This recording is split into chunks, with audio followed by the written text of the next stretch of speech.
Hello, guys. What's happening in South Africa is terrible. It's very disheartening and shouldn't be happening, honestly. I mean, I see these South Africans as being very ungrateful people.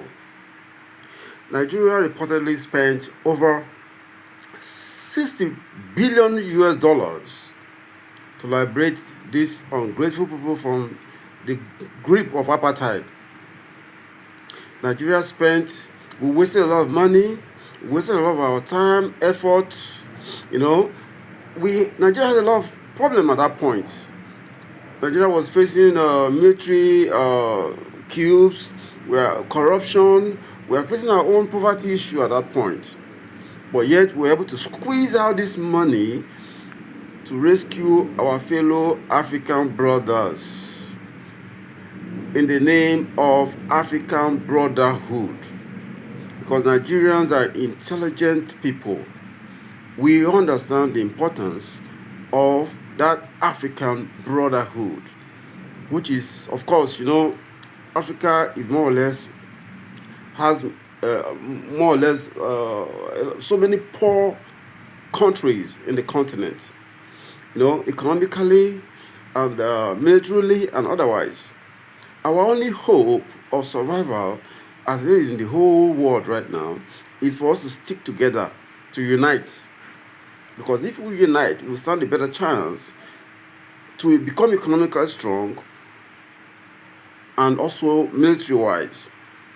We Nigerians, we're intelligent, we understand this. And that's why we spend that much amount of money to liberate South Africa from the grips of apartheid.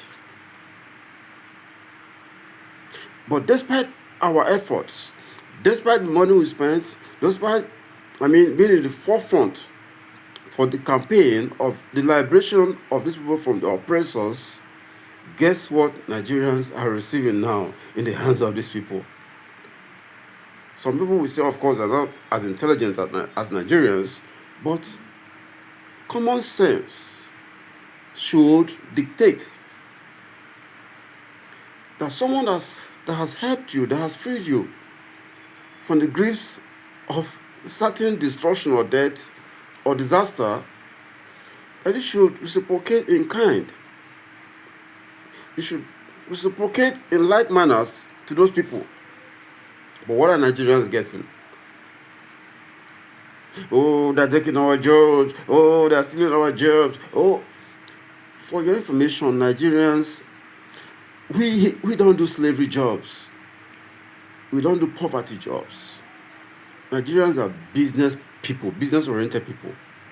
Nigerians love business. Many Nigerians that go to South Africa go there to start a business. They don't go there to work. You can't see Nigeria doing shining work. No. We go there to start a business. And when you start a business, what do? You boost the economy of that country.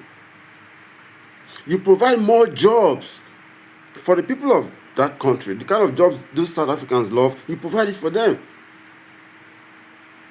You driving Nigerians and other African countries away from your country, of course, that thing you are trying to fight against, ignorantly, that thing you are ignorantly doing, of course, you are scaring away investors, real investors, grassroots investors, that will employ most South Africans, because most South Africans, of course, didn't go to school, there's a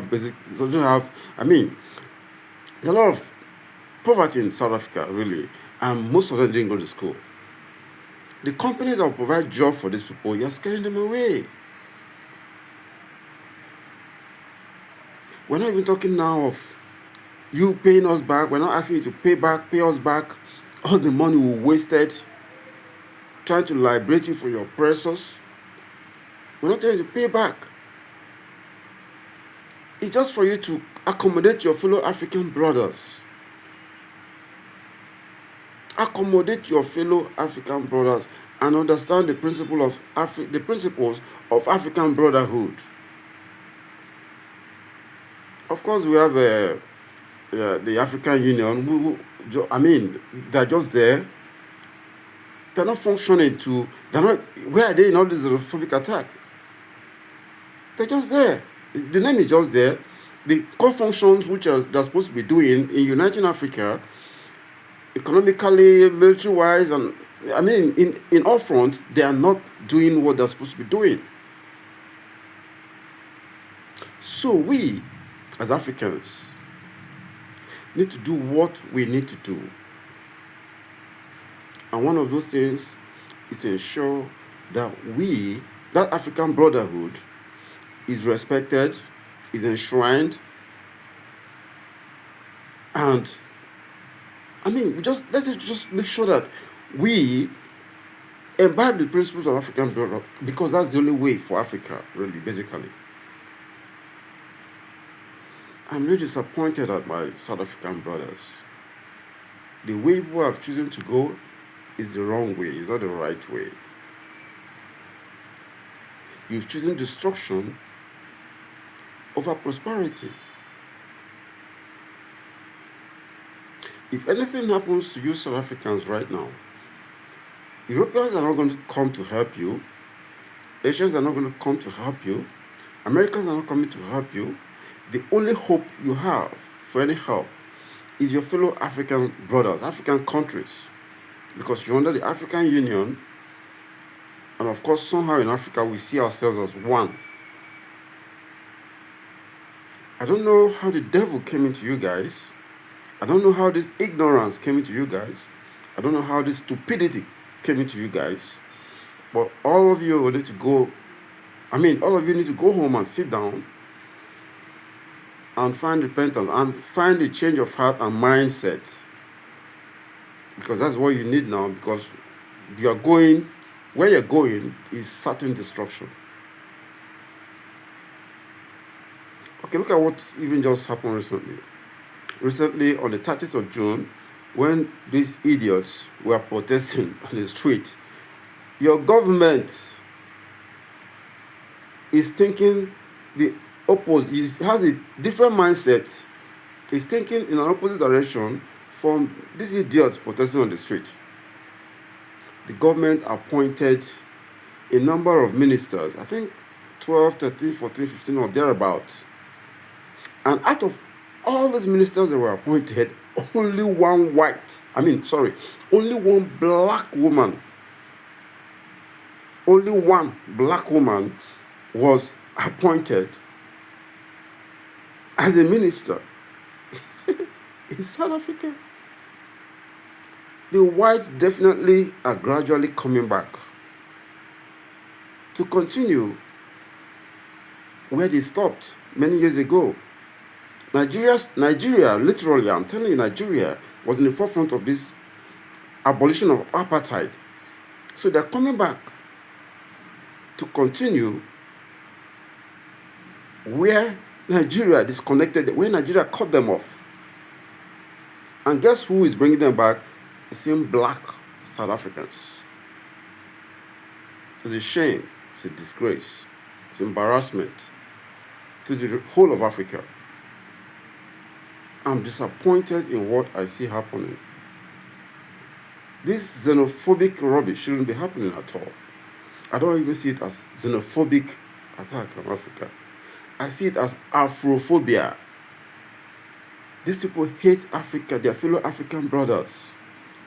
It is Afrophobia, not xenophobic attack. We should be calling it Afrophobic attack. And it's very unfortunate. It's very, very unfortunate. I urge them to stop. Harm has been done, but I urge them they can still stop and have a rethink.